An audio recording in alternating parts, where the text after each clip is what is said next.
people on board got too wrapped up in filming their little mockumentary and forgot to steer the damn thing. They ran afoul of a storm, or pirates, or some other totally mundane threat, and they all died. And it was very sad, but it's no reason to be scared of the ocean or start wondering what else might be out there. The Atargatis was what they call an isolated incident. The recovered footage was and is a hoax, and there's nothing to worry about. Those people never explain how the camera crews on the Atargatis did their special effects in real time. No amount of prosthetic work in the world could turn a human being into one of the creatures seen swarming the ship during the most violent of the leaked footage.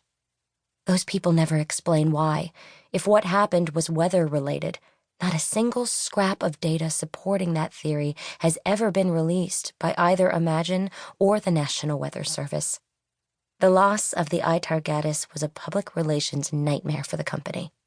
If Imagine had a way of reducing their liability, they would certainly have offered it by now. Those people never explain a lot of things. The Atargatis sailed off the map into a section of the sea that should have been labeled, "Here be monsters." What happened to them there may never be perfectly understood, but this much seems to be clear. The footage was not faked. Mermaids are real.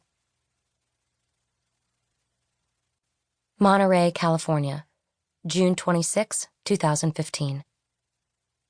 The sky was a deep and perfect blue. As long as Victoria, Vicky to her parents, Vic to her friends, Tori to herself, when she was thinking about the future, where she'd be a scientist and her sister Anne would be her official biographer, documenting all her amazing discoveries for the world to admire, kept her eyes above the horizon. Any lower and the smoke from the wildfires that had ravaged California all summer would appear, tinting the air a poisonous-looking gray. Skies weren't supposed to look like that.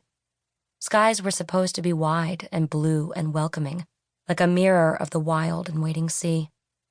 Tori had been born in the Monterey City Hospital.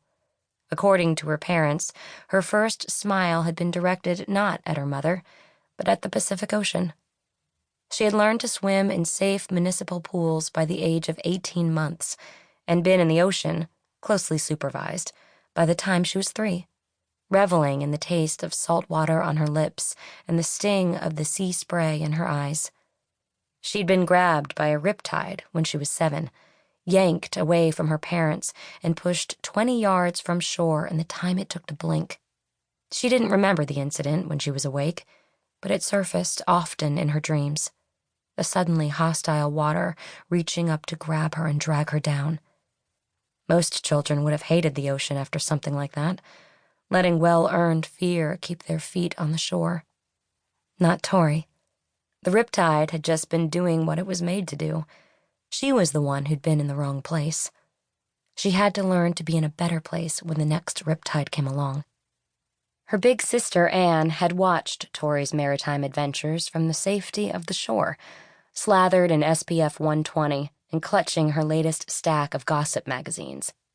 They'd been so different, even then. It would have been easy for them to detest each other, to let the gap in their ages and interests become a chasm. Anne had 7 years on her baby sister. She could have walked away. Instead, somehow, they'd come out of their barely shared childhood as the best of friends. They had the same parents. They had the same wheat blonde hair, although Anne's had started darkening toward brown by the time she turned 17, prompting an endless succession of experimental dye jobs and highlighting processes. They both sunburned fast and freckled even faster.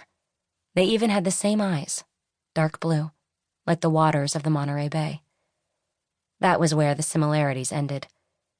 Tori was going to be a marine biologist, was doing a summer internship at the Monterey Bay Aquarium, and starting at UC Santa Cruz in the fall on a full scholarship.